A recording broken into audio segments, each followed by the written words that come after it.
And these training camp practices, they're pretty well scripted, so I'm wondering, you don't go off script much, and how do you kind of work on your improvisational skills, I guess, in camp or in the preseason?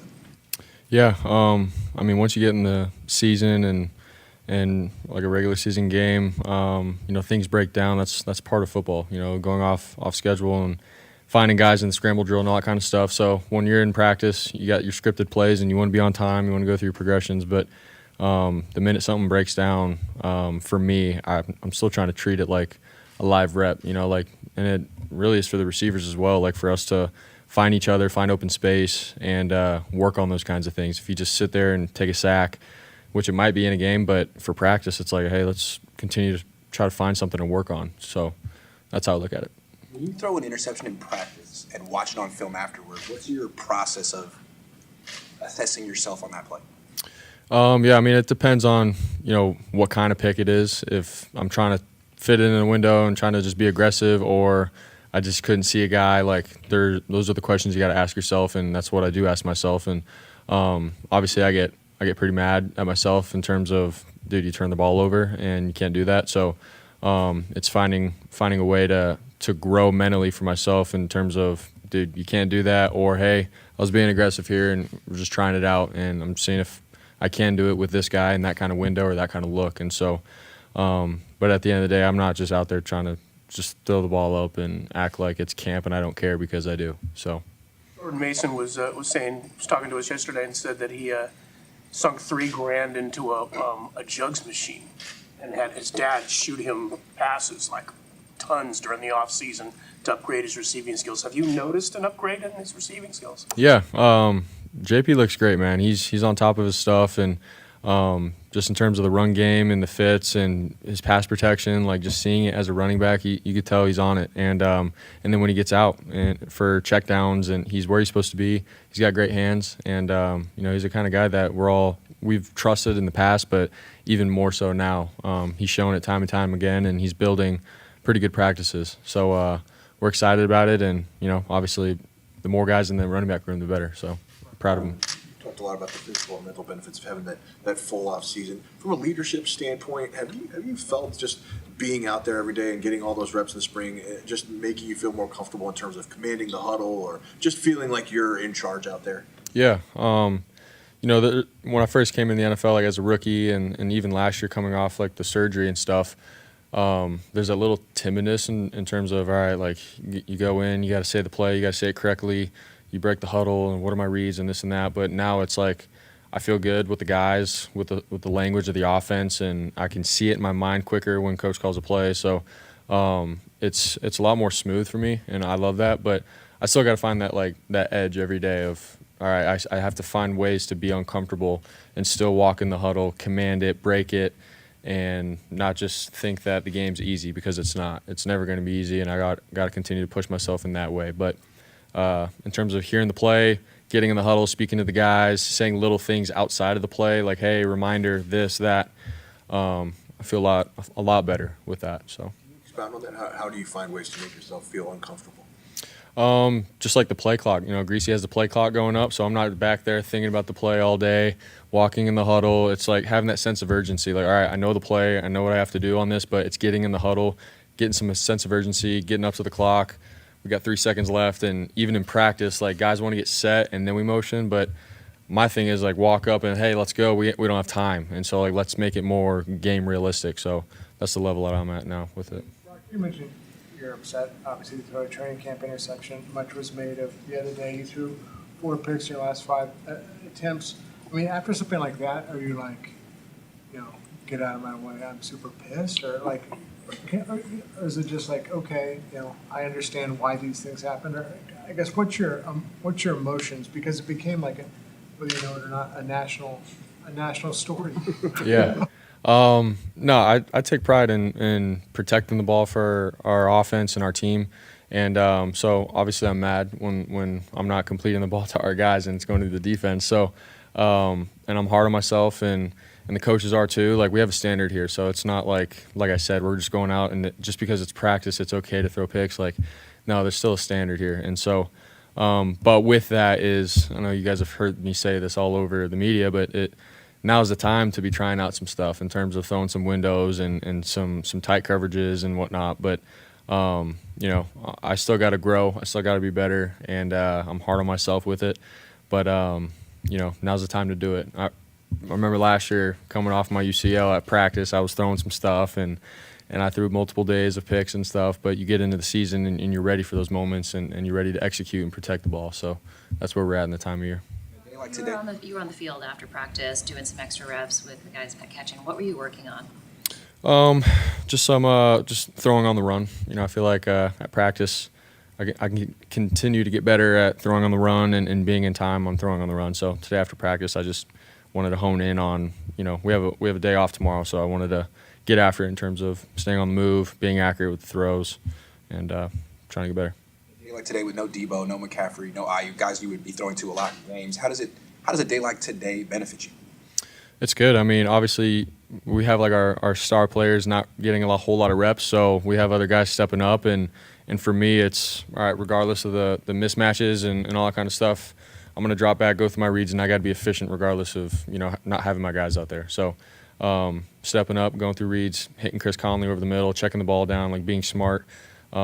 It makes me, you know, play quarterback really efficiently. Not saying when they are on the field, I'm not.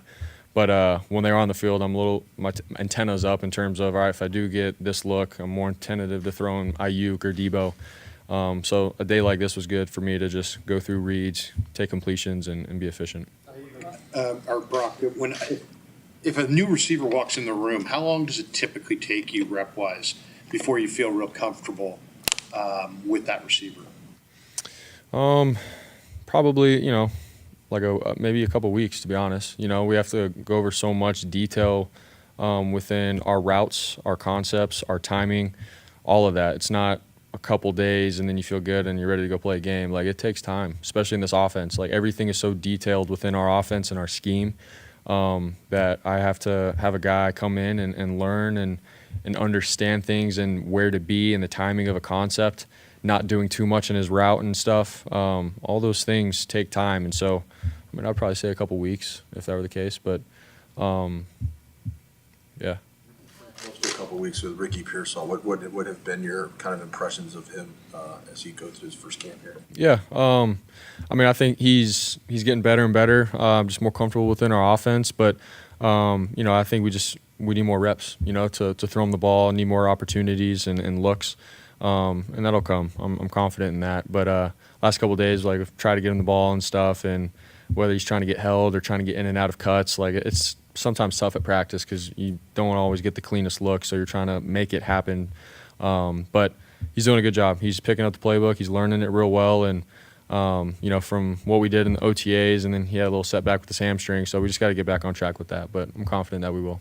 Brock, some of the rapport and timing with Conley back to the Packers game in the playoffs on that out, but it seems like this camp he's been a much more featured target. Has that kind of rapport, how has it grown with him getting more reps, you know, with the first team and all that with you? Yeah, I mean, dude, Chris has that veteran mindset. He's smart, and sort of like what I was talking about just in terms of, you know, he understands the details of our offense, and he understands where he needs to be, the timing, of the concepts and the plays, and so you know, Chris, obviously he's just got that older veteranness to him where, you know, he's smart within plays and reads and knows where to be and where we need him to be. So you know, we've grown obviously from last year playoff games. There's been some clutch plays between us, and he's been where he needs to be. And so in camp, man, he's come in, you know, ready to roll. Like, he's got fresh legs. He's moving quick. And like I said, like, we've been able to connect. And that's because he sees the defense really well, and he's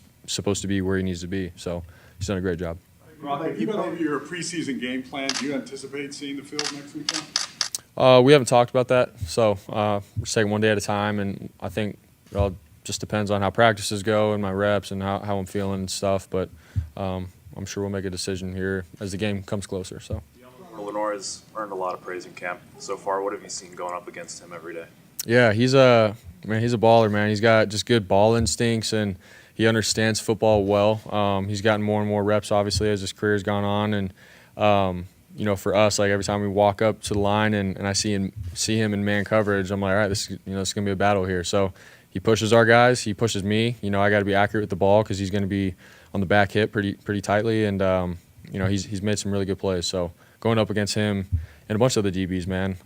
You know, Ike and then obviously the linebackers in the middle and Tig in the back. Like we got a great defense going up every rep. So they're all pushing us, but Demo's doing a great job.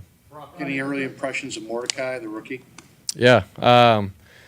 You know, he's come in and he's just put his head down and he's gone to work. He's studied his butt off, and in meetings, you know, Greasy's asking him a lot of the questions and stuff to push him and help him continue to develop. And after practice, he's staying. And then, you know, when he's gotten his reps so far, the last couple of days, he's done really well. He's taken what the defense has given him. He's been ready for his opportunity, and I'm happy to see his success, and I know he's going to continue to grow. So Tanner can rip it, so I'm excited for him.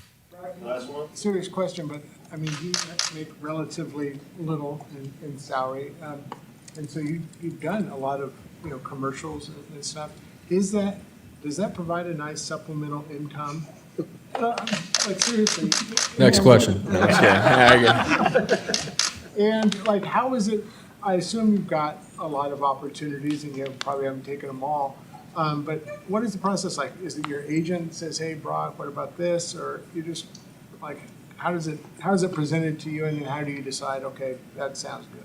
Yeah. I mean, you know, for me, obviously, I don't make a whole lot. I make a good amount playing football, but you know, just with the lifestyle and the privacy for my wife and I, and the things that we're able to do with my family outside of football, you know, we got to make some kind of money somehow, you know, and so marketing is a great opportunity for us. And so, yeah, a business or organization will hit up my agent, and he'll bring it to me, and he'll say, hey, this aligns with who you are and what you believe, or this might not, so we can pass on it. So, I mean, those are the decisions that go into it. But, you know, for me, like I said, I'm trying to, you know, provide for my wife and my family moving forward with our life, because you never know, tomorrow's not promised. So we've tried to be smart about it, but there's been some good opportunities this offseason, and that's why I've been able to do some. So.